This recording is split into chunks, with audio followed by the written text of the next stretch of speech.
mga kapaglaom, good evening, our beloved brothers and sisters in Christ. Yes, maayong gabi kaniyong tanan sa inyo nga mga panimalay, sa inyo mga kapaglaom nga nagtanaw karon sa inyong gadgets. We would like to say good evening to all of you. Among ginatimbaya ang atong mga kapaglaom nga nagapaminaw usab kapaglaom Joy sa atong nga AWR Hope Radio 106.3 Toledo ug kaninyong tanan nga nagapaminaw karong kagabion. Yes, that's true. Kami usab nagakalipay mga kapaglaom nga kita na usab magkauban sa pag-ambit sa mga mahalalon nga pulong sa Dios niini nga kagabion. Yes, ug ato gayud gipasalamatan ang Dios nga sa kalipay man o kalisdanan kapaglaom Joy. Siya kanunay nag-amuma og nagagiya sa matag usa kanato. That's true. Kumusta ka mo mga kapaglaom? Kami nagapanghinaot nga inyong nabatian ang kalipay, kauban ang Dios ug kauban usab sa miyembro sa inyong panimalay. Kami mga kapaglaom nagapasalamat sa inyong nga tanan sa inyong pagpakig-uban kanamo sa atong programa matag gabi. That's true. Dako usab ang among kalipay nga bisan man dili kita magkinit-anay, kita sa gihapon man nagkauban sa pagtubo dinha sa gugma sa atong Dios. Yes, mga kapaglaom kagabi atong napaminawan ang bililhon kaayo nga mga pagpahinumdom sa matag usa kanato nga aduna kitay tigpataliwala didto sa langit kapaglaom Joy. Yes, and that is Jesus Christ. He is there mga kapaglaom as our mediator and our intercessor. Ug karon nga kagabion mga kapaglaom atong pagapadayunon ang atong pagtuon mahitungod sa paghukom. Aduna kami pangutana mga kapaglaom. Angay ba nato kini nga kahadlukan ang paghukom?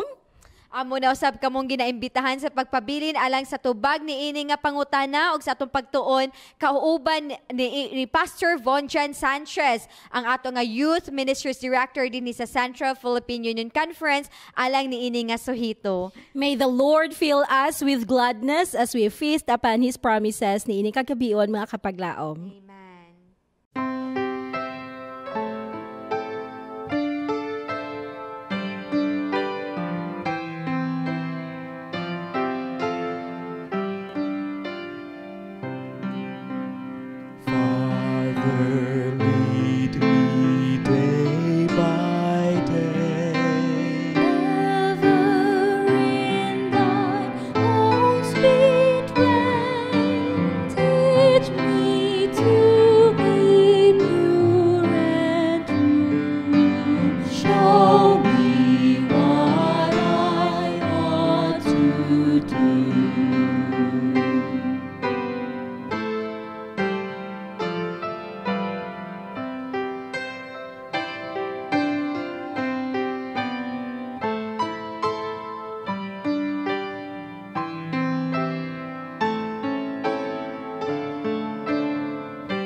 Are you in search of an indisputable understanding of the truths penned in the Bible's sacred pages? Feast with us on God's abundant spiritual provisions on this series of nightly presentations, Hope of All Ages. Mayang gabi sa tanan namon nga mga kaigsuonan, kahigalan, mga kauturan, mga kapatid. Diri sa Central Philippine Union Conference.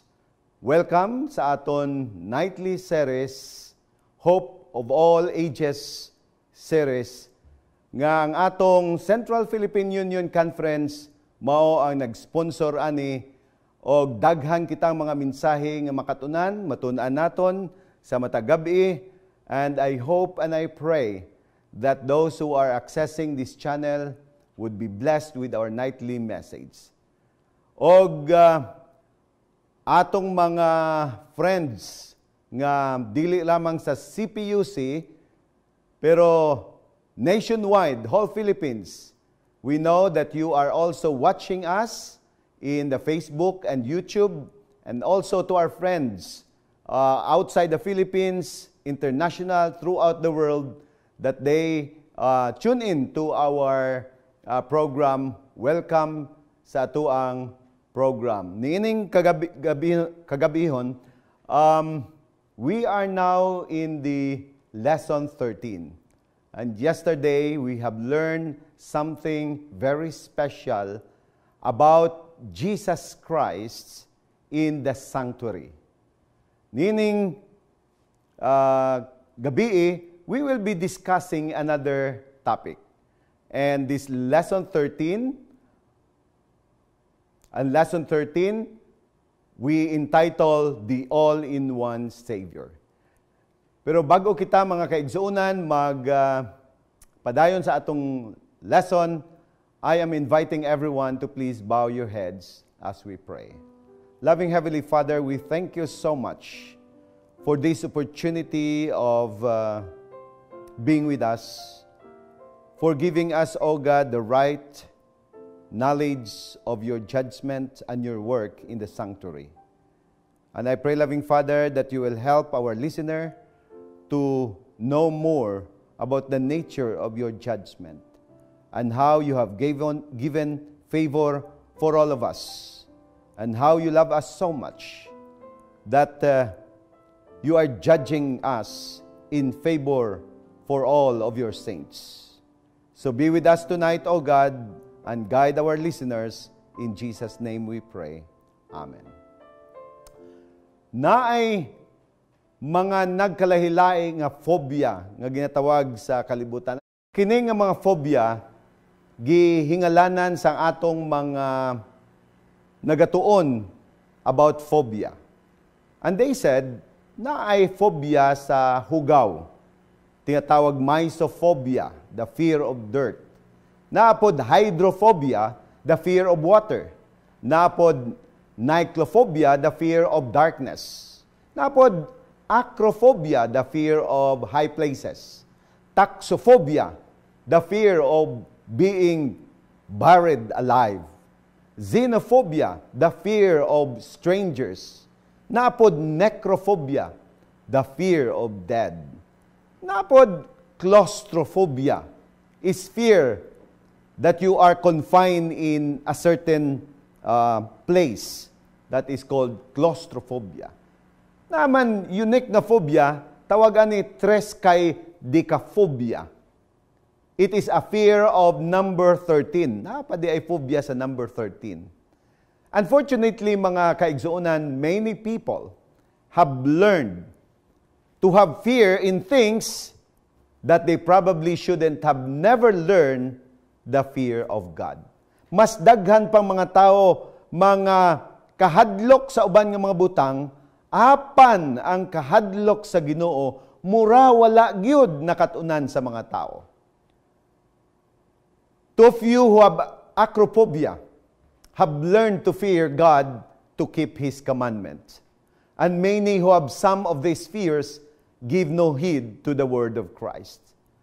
Aton pamanawon sa Matthew 10:28 nga nag-ingon, the fear not them which kill the body, but are not able to kill the soul, but rather fear Him which is able to destroy both soul and body in hell. So makita nato mga kaigsuonan nga tambag sa Ginoo kanato nga ang kahadlukan nato mao kanang nagdestroy, nagdaot sa atong kalag og lawas ngadto sa impyerno. So, many fear of what man can do to them, but not what God will do at the judgment day. If they will not repent or turn into God, then this will be a fearful thing. And that's why in Revelation 14:7 it says, saying with a loud voice, fear God and give glory to Him. Unsang giingon ni Juan diha sa libro sa bugna o pinadayag, nagingon siya, kahadlukan ang Ginoo kag ihatag sa iya ang himaya. Kay ang panahon og oras sa iyang paghukom, for the hour of His judgment has come, and worship Him who made heaven and earth, the sea, and spring of waters. Be afraid of God, or else you will be afraid of His judgment. Is God's judgment a fearful event? Mauning pangutana karon mga kaigsuunan sa atong leksyon. Judgment is God's business. Mabasa nato mga kaigsuunan sa Daniel 4:37. Nga nag-ingon si Nabucodonosor, praise and extol and honor the King of heaven, all whose works are truth, and His ways judgment. Aton napaminawan nga ang iyang pamaagi or ways is judgment, and those who walk in pride He is able to abase. That's why the works of God is a work of judgment. We see the different judgment of God in the past, mga kaigsunan. Mabasa nato sa balaan nga kasulatan nga naay nagkalahi-lahi nga mga judgment nga gihimo sa Ginoo. He judged the world since the time from the beginning of the fall. Tan-awon natong unang nga judgment, mga kaigsunan, the flood story sa panahon ni Noe. This is, the flood is a judgment of God to those people in the antediluvian time. Another one, the burning of Sodom and Gomorrah for the sins of these people in Sodom and Gomorrah. They were consumed by the fire from heaven. Naapod national judgment of Israel, the captivity of the Israelites to the Babylon. Another one, individual judgment. Si Ananias, si Sapphira, kaning mag-asawa, they died because they lied to the Holy Spirit. So, there's another judgment at the cross, where Jesus was judged to receive the penalty of sin. Not only that, Satan as well was judged at the cross. But there is a special judgment that we are going to study tonight. And I call that a universal judgment, where the destiny of each one of us will be determined. O kana nga judgment, nga universal judgment, mga kaigsuunan, we call it oftentimes, and we heard it oftentimes, we call in our Bible study, in our study of eschatology, we call it the end-time judgment. Naapod sa theological term nato, the premillennial judgment. O sa jargon sa Seventh-day Adventist, tinatawag nato nga the pre-Advent judgment or the investigative judgment. And tonight, we will focus on this form of judgment, the universal judgment nga himuod sa Ginoo, o tawag nato ani the pre-Advent judgment or investigative judgment. So, ang Biblia nagingon nato, mga kaigsunan, that there will be a day where the Lord God set a judgment for the world.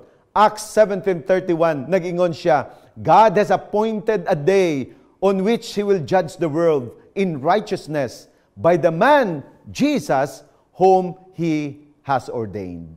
So one day will come when the world will be judged through Jesus Christ, which the Lord God ordained. So the Bible clearly states in 2 Corinthians 5:10, we must all appear before the judgment seat of Christ. No one will be excused Walay usa nga makaiskapo mga kaigsuonan. All will be called, all will be summoned, whether we like it or not, whether we profess to be Christian or not. Each one of us shall give an account of himself to God, according to Romans 14:12.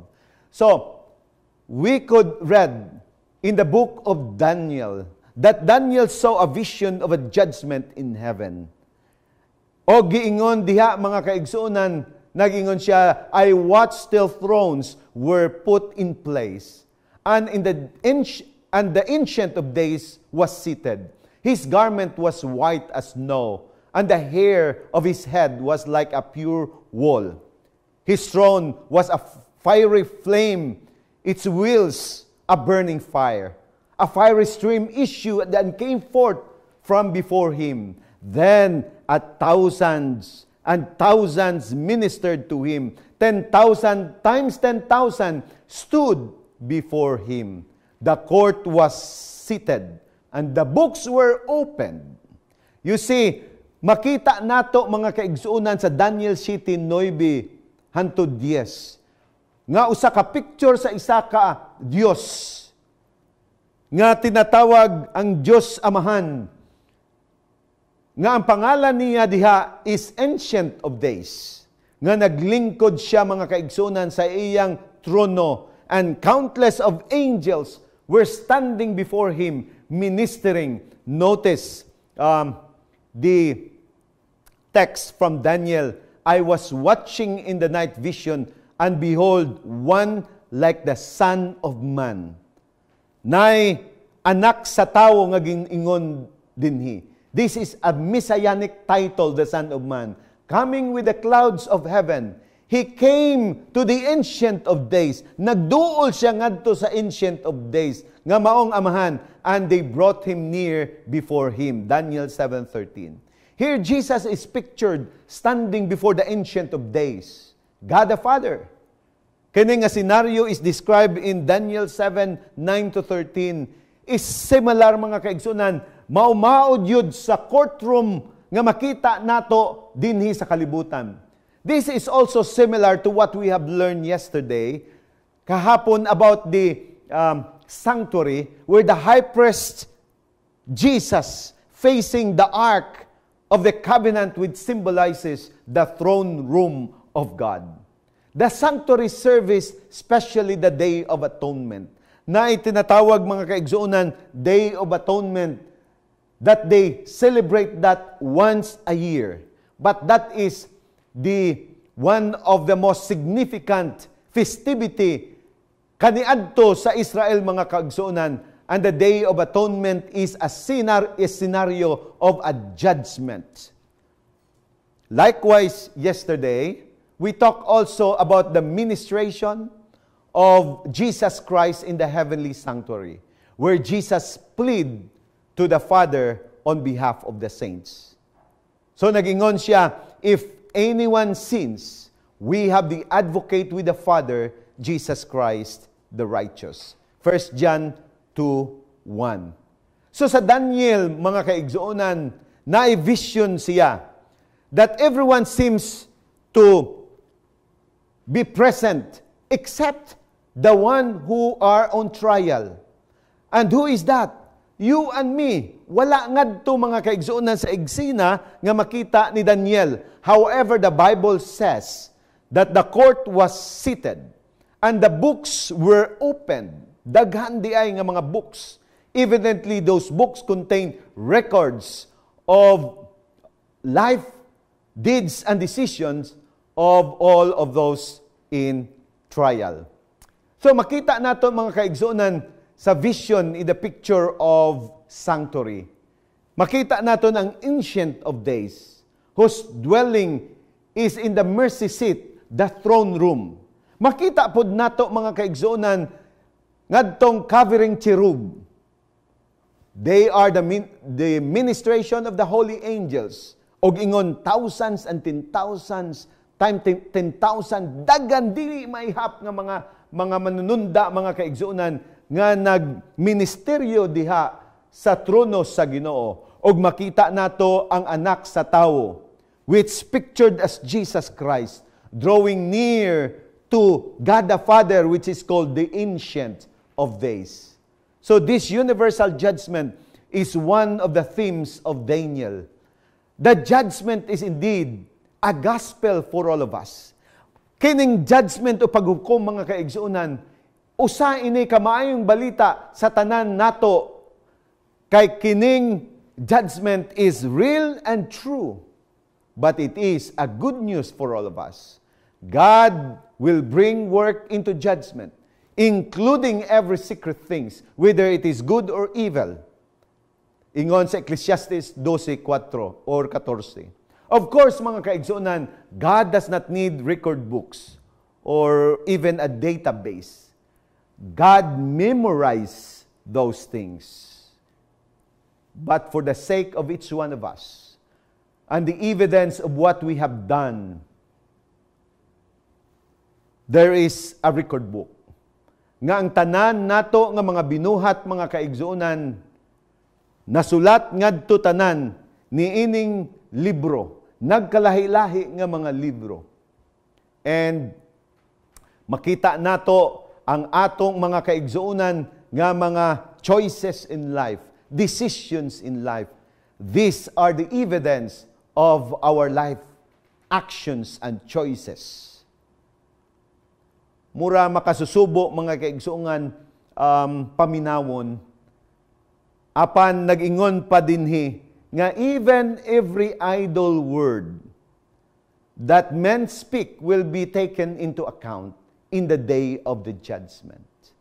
So the judgment in heaven may seem intimidating to hear. Murag kahadlok para kanato nga moingon ang Ginoo nga maghimo na siya og judgment, og paghukom para sa aton tanan. Paminawon nato nga ang judgment di ay dili mga kaigsuunan just a game or whatever. In Hebrews 10:30-31 it says, "For we know him who said, 'Vengeance is mine, I will repay,' says the Lord. And again the Lord will judge his people. It is a fearful thing to fall in the hand of the living God." Makahadlok mga kaigsuunan, og we will fall in the hand of God. If that were all the Bible had to say about the judgment, it could be easily discourage us.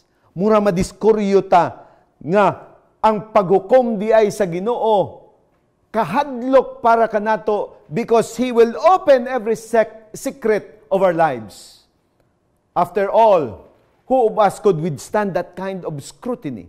Kinsa man makaingon diri mga kaigsuunan nga pwede siya, dili siya maulaw, nga ang iyang kinabuhi from detail one page to another will be scrutinized. But the Bible says so, that all have sinned and fall short of the glory of God, and that the wages of sin is death. How many of you would dare to let your private life be played on a video? Inang kinabuhi ninyo mga kaigsuunan, i-play sa video nga tibuok kalibutan ang tanan ng mga tao makakita.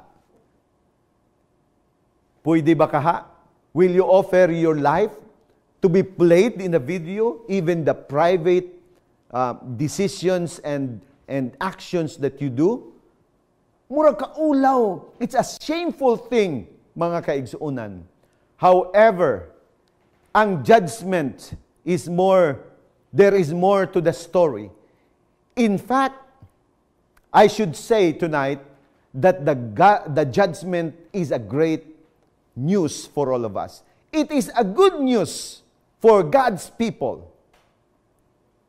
We've already seen that Jesus is our advocate, our lawyer, or mediator in the judgment. But He is also our judge. The Father judges no one, but has committed all judgment to the Son, who will be our witness in the judgment. Ingon pa sa Revelation 1:4, "Grace to you and peace from Jesus Christ, the faithful witness, who loved us and washed us from our sins in His blood." Who will be our judge? The one who will wash our sins. And I'm telling you that our judge, the one who will wash our sins, and the one who will be our advocate, and the one who will save us, is no other than Jesus Christ. Who will take our punishment? The sentence of death. Ingon sa Isaiah 53:5 ug 6 mga kaigsuonan, Jesus, was wounded for our transgressions. He was bruised for our iniquities. The chastisement for our peace was upon Him, and by His stripes we are healed. And the Lord has laid on Him the iniquity of us all. Think of it, mga kaigsunan. Inyo hinahunaon kung unsa ang paghukom kanato tanan. Tanawan ninyo, when we need payment for our debt and sin, Jesus Christ is our sacrifice. He will show the blood. It is paid. Jesus is your attorney, a mediator. If you are unworthy to face the Father, He is our mediator. Jesus will also function as a judge. Gihatag sa iya ang total judgment that whoever He chooses, he will be forgiven. Jesus is a judge who will justly pronounce you innocent. Jesus sympathizes with your pains. Jesus is the witness who will stand on your behalf.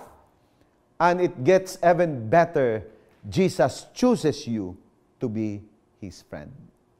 You see and understand that in the judgment, everything, the package for everything is no other than Jesus Christ. If you need an attorney, He is your attorney. If you need something to pay for your debt, He is the sacrifice. He is the judge. He is the one who sympathizes our pain. He is the one who will witness in behalf of us. He is our brother and friend in the court in heaven. Indeed, Jesus is an all-in-one Savior. That's the good news of the gospel, the good news of the judgment, because the judgment is in favor of us. Judgment is a fearful thing to those who will not accept Jesus Christ. But judgment will not be a fearful thing, because judgment will be in favor of those who believe in Jesus Christ. With Jesus on our side, we don't have fear of the judgment, but rather rejoice with the judgment, because in our side is the one who will give us the verdict that we are innocent. Through His righteousness, we became righteous, and our sin, He became the sin bearer. Christ substituted His death for us. It's supposed to be kita mao ang mamatay ngadto sa cross, but He died for all of us. He is both a just judge, the lawyer, and a gracious justifier. When the watching universe asks the question, nining tibuok nga universo mangutana sila mga kaigsuonan, how can an impartial judge declare a guilty person not guilty? Unsa kaha kining makasasala nga tawo maingon ang Ginoo not guilty? But Christ can answer by pointing to His perfect sinless life, that He lived on your behalf, and the blood He spilt out on the cross is the one which will pay and will make us and declare us not guilty. God the Father made Jesus Christ, who knew no sin, to be sin for us, that we might become the righteousness of God in Him. 2 Corinthians 5:21. That is why God can forgive us and treat us as if we never sinned. He presents the record of Jesus' sinless life as a replacement for the condemning record of our sinful life. This is exactly what we need in the judgment in order to stand before the holy God. What wonderful good news. We can face the judgment with confidence, secure in the grace and forgiveness of God, the Father, and His Son, Jesus Christ. So, madunggan naton, mabasa naton Revelation 14:7, kay ang panahon og oras sa iyang paghukom, nag-abot na mga kaigsuunan, has already come. We are going to determine the time of the judgment. Is there any biblical passage to point on this, where the time has come for the judgment of God? Actually, there is a prophecy in the Bible that sheds light on when the judgment begins. The judgment scene that Daniel saw taking place in heaven in Daniel 7, chapter 7, 9, 10 to 13. Then the cleansing of the sanctuary in Daniel 8 to 14. By comparing to the 70 weeks prophecy of Daniel 9. We will talk about that and discuss a little so that we can have the light on that particular subject. Remember, mga kaigsuunan, kahapon we talked about the sanctuary service. At the courtyard is the service. Christ's death, the holy place, is the ministration of Jesus Christ for His people. The most holy place, it is during the time of the Day of Atonement, which is the cleansing of the sanctuary. Now, then, the sanctuary shall be cleansed. It means that the judgment in heavenly sanctuary, it shall start. Because they believe that the term cleansing of the sanctuary is the judgment for the people of Israel during that time. That's why they have this celebration of the Day of Atonement. That the Day of Atonement is considered as the judgment for the people, but it is a judgment in favor of His people. Now we could learn as well the 2,300-day prophecy. That at the time, at the end of 2,300-year-day prophecy, then the sanctuary shall be cleansed. That is found in Daniel chapter 8, verse 14. How to determine this? We have a complicated calculation about the time that we could not warrant more elaboration, but I try to make it very, very simple and brief in order for us to understand the gist of the judgment. There is only one prophetic timeline which reveals its beginning, and that is 70 weeks prophecy. Other translated that as 70 weeks, week of years. To understand better, mga kaigsuunan, the prophecy says that there would be 7 weeks and 62 weeks from the command to rebuild Jerusalem until the Messiah would come. So, makita ning nato mga kaigsuunan sa Daniel chapter 9. Notice mga kaigsuunan, ang tema nga makita nato, nga I observe that in chapter 7 sa Daniel, makita nato ang theme is about the judgment. Sa chapter 8, mga kaigsuunan, the theme it's about the sanctuary service ngadto sa holy place, which was polluted and need to be cleansed.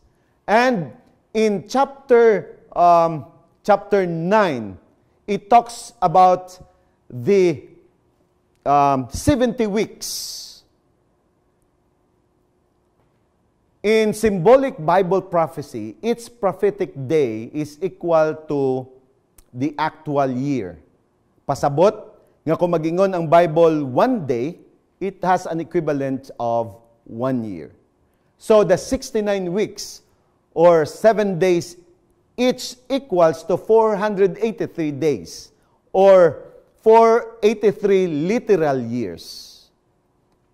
Ingon pa, know therefore and understand that from the going forth of the command to restore and rebuild Jerusalem until the Messiah, the Prince, there shall be 7 weeks and 62 weeks. Daniel 9:25.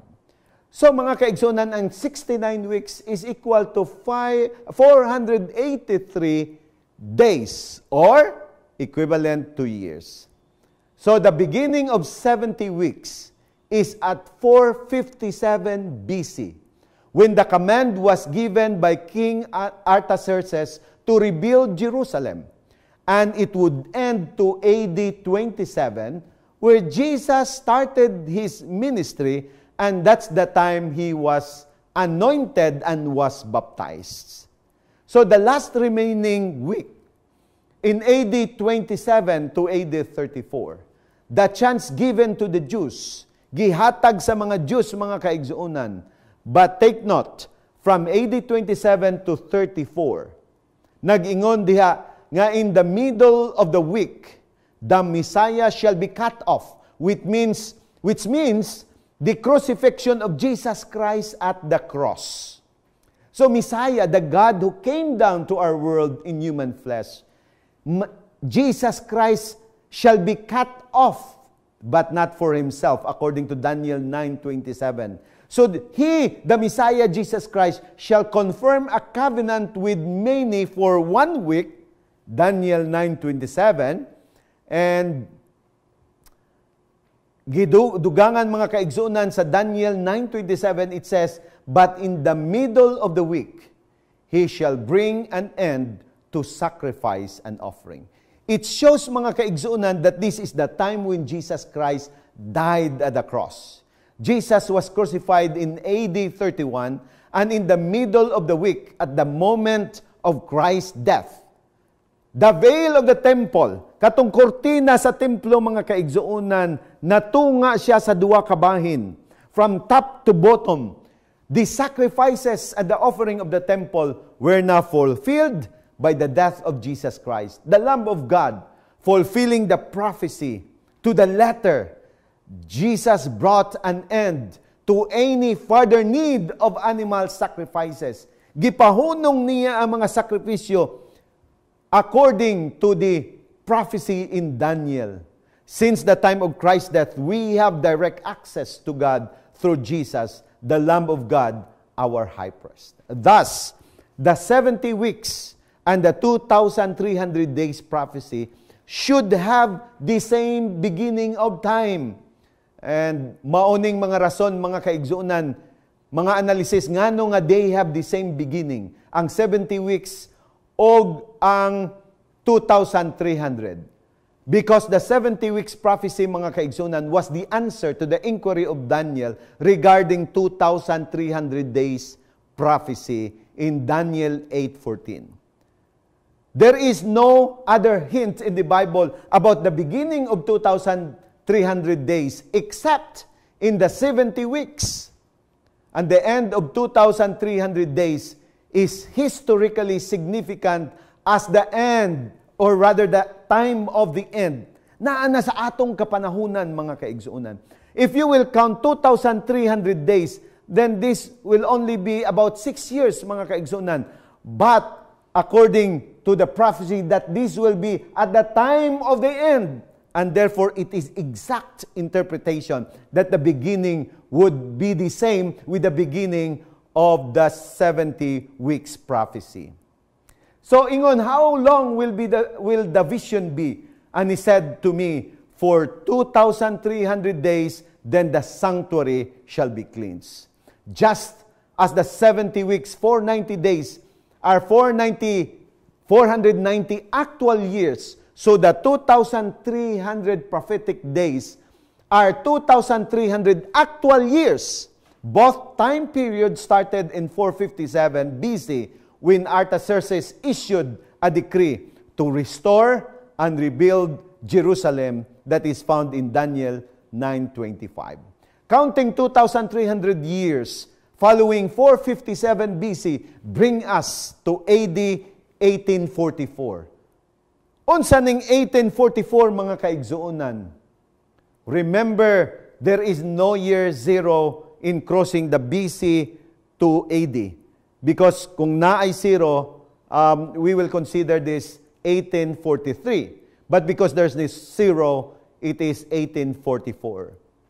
In the calculation, mga kaigsuonan, in the fall of 1844 would be the beginning of the entrance of Jesus Christ to the most holy place where He is going to start the judgment throughout the world. In Old Testament, the sanctuary was cleansed. And each year of the Day of Atonement, mabasa nato sa Leviticus 16, mga kaigsuonan, this was the time of judgment for Israel and represented God's final judgment day in heaven when the court was sealed and the book were opened. So, what this prophecy is telling us is that God's judgment in heaven began in 1844 at the close of 2,300 years. According to prophecy, in 1844, at the end of 2,300 years, the sanctuary shall be cleansed. And God's people, ang katawan sa Ginoo, they have no physical sanctuary on earth since AD 70. Nadaot, giguba sa mga Romanhon, mga kaigsuonan, ngadtong templo, ngadto sa Israel sang una. They destroyed the temple. Walay temple. Apan nag-ingon nga naay temple nga tinluan ngadto. And no other this temple, it is in heaven. And beginning in 1844, has to be the sanctuary in heaven, which the earthly temple was only a copy of the real one in heaven. What does the cleansing of the heavenly sanctuary means? In the Old Testament, the sanctuary was symbolically cleansed each year on the Day of Atonement. Ginatinluan ni ang sanctuaryo, mga kaigsuonan, during the Day of Atonement. Nga naman, kay ngadto ang mga sala were deposited for the entire year, but at the judgment, it will be cleared. And this is the cleansing. Nga giingon sa Daniel, the cleansing of the sanctuary. The cleansing of the sanctuary, the judgment, was a solemn day for all of us. It was solemn for the time of the Hebrew people, and it is solemn also for us. But those who refuse sa una to confess their sins and seek forgiveness were cut off from God's people. Katong mga tao nga dili muapil sa ilang celebration or sa ilang festivity during the Day of Atonement, they no longer be considered as God's people. The Day of Atonement and the cleansing of Old Testament sanctuary represented God's judgment day, which began in 1844 and involved the cleansing of the sanctuary in heaven. What the high priest did symbolically, each one year on the Day of Atonement, Jesus does once for all time our high priest in the sanctuary in heaven. On the great judgment day, He removes from the sanctuary the confessed sins of all who have accepted Him as Savior. This is the work of judgment that began in 1844. So what is the message, dear brethren? The hour of His judgment has come in our time. There is a solemn judgment right now in heaven happening. And the Lord God is scrutinizing each of our lives, the lives of the people in the past and our lives today. So the judgment now that is going on in heaven investigates all the record of all the righteous people, both the living and the dead, in order to validate in the minds of ongoing universe, or rather looking universe, who will be among the saved when Jesus Christ comes. In the judgment, what happened to the sins of those who have accepted Jesus Christ as their Savior? God says, I have blotted out like a thick cloud your transgression, and like a cloud your sins, according to Isaiah 42:22. As our judge, bilang atong tigukom mga kaigsuonan, He removes, gikuha niya ang atong tanan nga mga sala. And we will be declared as righteous. Gikuha ngadto sa record. He separate our sin from us, and as far as the east to the west, it is as if we had never sinned.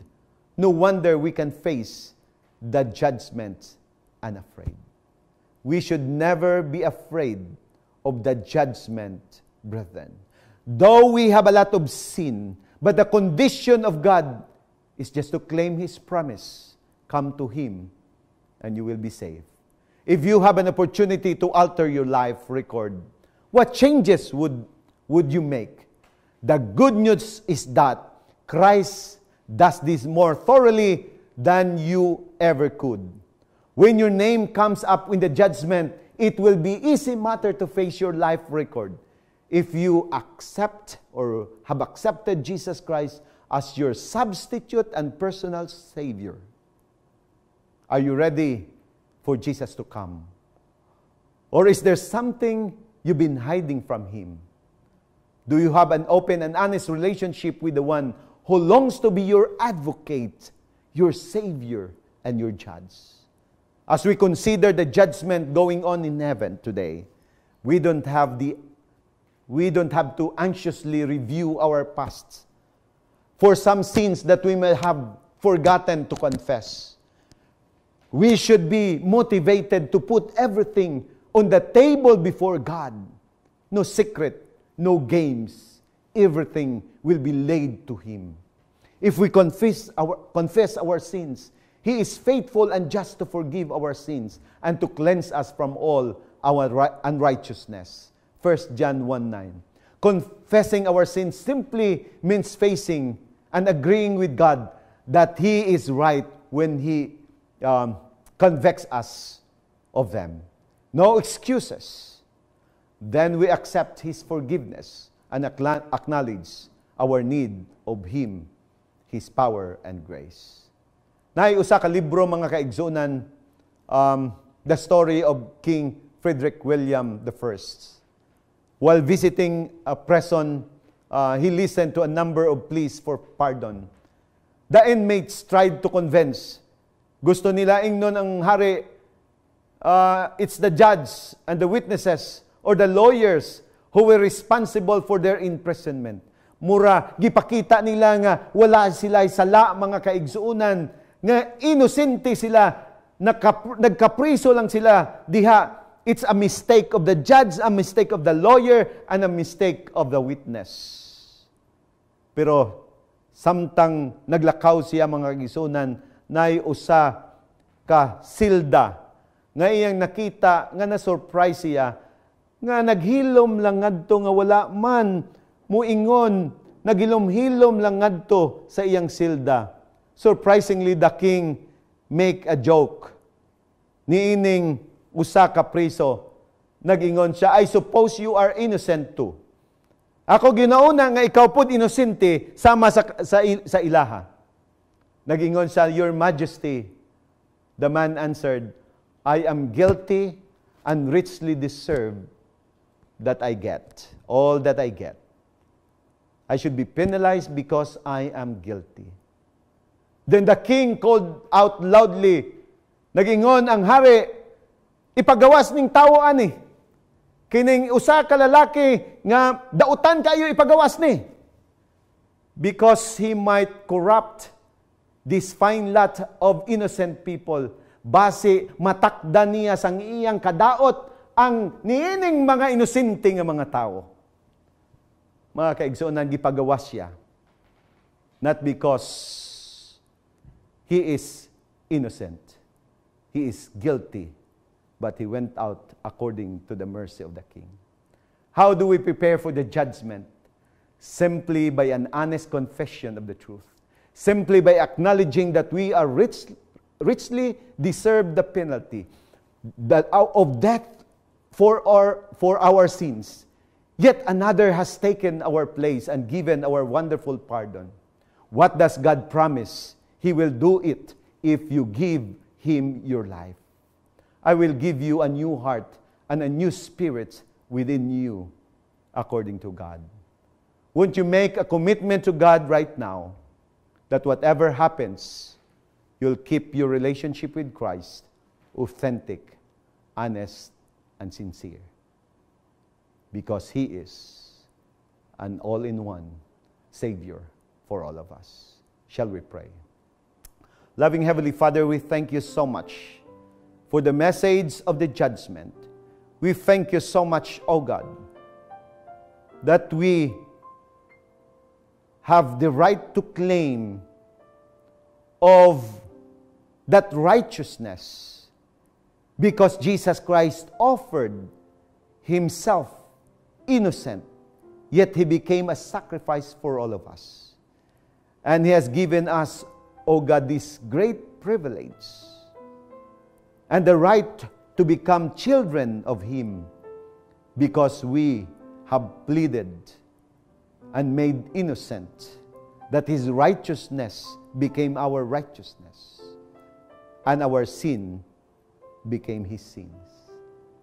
Oh God, our Father, we thank you so much for giving us Jesus Christ, an all-in-one Savior for all of us. He became our judge, our sacrifice, our mediator, and our friend. Thank you so much for Him. In Jesus' name we pray. Amen. Daghang salamat mga kaigsuonan sa pagpaminaw sa atong message, the all-in-one Savior, and I hope that you will continue on listening to our next message, our series, Hope for All Ages series. May God bless you. Thank you so much. Amen! Amen, mga kapaglaom. We rejoice at this wonderful message for all of us tonight. Yes, we praise God nga pinaagi niini nga mensahe kita mapahinumduman nga dili nato angayan kahadlukan ang paghukom. Yes, instead, we are to rejoice in it because through it, the Lord reveals how merciful He is to all of us. That's true. We trust that you too, mga kapaglaom, have been blessed to be reminded that judgment is in favor of God's saints and given through His great love. Amen. Amen, kapaglaom Joy. That's true. And mga kapaglaom, have you ever wondered how to have your prayers answered?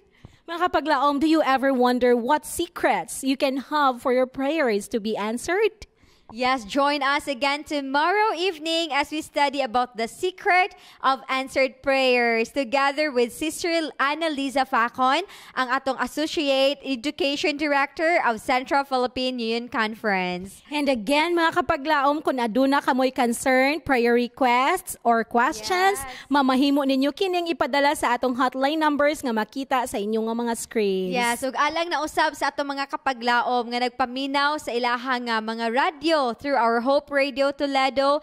Among pagabasahon na usab ang atong contact number kapag laom na dat aron sila usab makapadala sa ilang prayer request, ilahang concerns ug ang ilahang mga pangutana. Yes, alang sa atong Globe and TM users, mga kapaglaom, you can text us or you can reach us through 0916-361-3777. Again, for our Globe and TM users, you can call or text us through 0916-361-3777. Yes, that's true. Alang usab sa ato nga smart users, mamahimo ninyo kami nga makontak pinaagi sa 0961-811-3777. Again, akong pag-auspon, 0961-811-3777. Kami na usab nagpasalamat sa inyong pagsuporta sa atong Hope Channel dinhi sa Central Philippine Union Conference, for those who sent their stars, and we thank God for all of you. Yes, we also thank you for your support sa inyong mga pag-ampo, mga kapaglaom alang sa atong programa dinhi sa ato nga Hope Channel. Mga kapaglaom, let us grow in Christ together and keep our faith and hope immovable here on Hope of All Ages.